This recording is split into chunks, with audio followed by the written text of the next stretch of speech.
হচ্ছে আমাদের সালেহ শিবলি ভাইকে আমরা দেখতে পাচ্ছি। শিবলি ভাই একটা সালেহ শিবলি ভাই একটু বলেন অনুভূতিটা কেমন? আসলে আপনি দীর্ঘদিন পর দেশে যাচ্ছেন, বলেন একটু বলেন শিবলি ভাই, একটু বলেন সবাই হিসাবে যাচ্ছেন, যেটা ইতিমধ্যে বাংলাদেশের বিভিন্ন গণমাধ্যমে এসেছে। এই 17 বছরের ফেরাটাকে আপনি কিভাবে দেখছেন? 17 বছরের ফেরাটাকে আপনি কিভাবে দেখছেন? আলহামদুলিল্লাহ, অনেকদিন পর দেশে যাচ্ছি, ভালো লাগছে।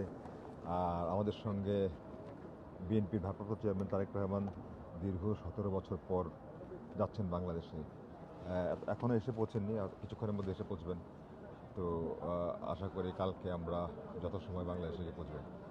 সবাইকে ধন্যবাদ, আপনাদেরকে ধন্যবাদ। অনেকদিন পর আপনাদেরকে ছেড়ে যাচ্ছি, ইনশাআল্লাহ হয়তো আবার আসবে, দেখা হবে, কথা হবে। আপনারা বাংলাদেশের নাগরিক, বাংলাদেশে আসবেন। অনেক ধন্যবাদ আপনাদের। আপনিও তো অনেকদিন পরে যাচ্ছেন দেশে। জি, কত বছর পরে যাচ্ছেন? আমারও প্রায় 16 বছর, 16 বছরের বেশি। হ্যাঁ, থ্যাংক ইউ। শুভকামনা।